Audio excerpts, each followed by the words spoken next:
Well, for years, Canada has been one of the biggest dreams for Indian families. Every year, parents spend their lives saving. Students take education loan and families even sell properties, all with just one goal to give their children a better future through a Canadian education. Now, for many, studying in Canada was not just about getting a degree. It is the first step towards a building global career and eventually becoming a permanent resident. But today, that journey has become much more difficult.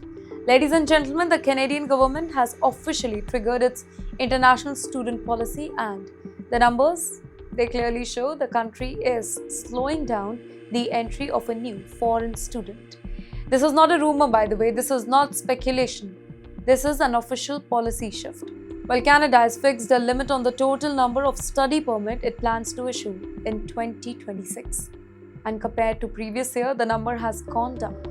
Most importantly, a large share of those permits is expected to go to students who are already studying in Canada and they are simply extending their permit.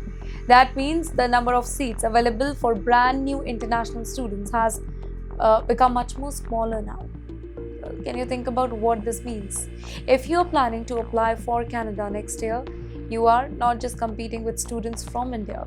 You're competing with applicants from across the globe for fewer available permits. That automatically makes admissions more competitive now. And this is where many families make an expensive mistake.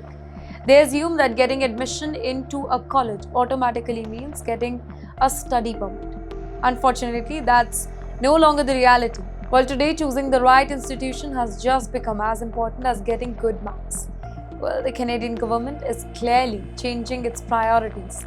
Instead of encouraging large number of students into private diploma colleges, the focus is shifting towards public institutions, universities, research programs, and master's degree and, most importantly, doctoral studies.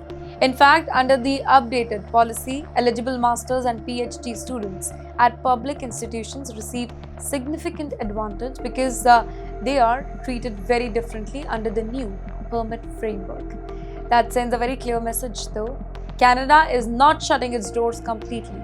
It is becoming much more selective about who it wants to welcome.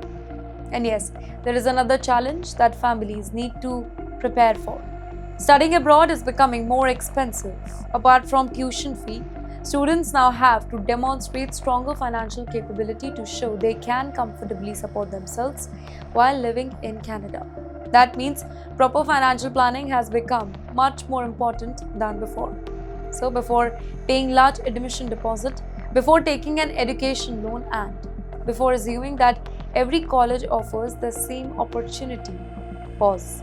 Research carefully, check whether the institution is recognized.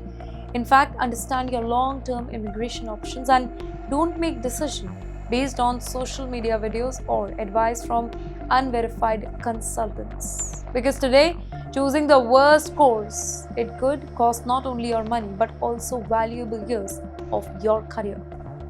Ladies and gentlemen, the dream of studying in Canada, it is still very much alive.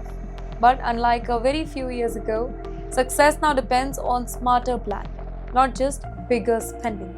Well, students are facing stricter rules in Canada, but professionals working in America's biggest tech companies, they are dealing with an entirely different reality.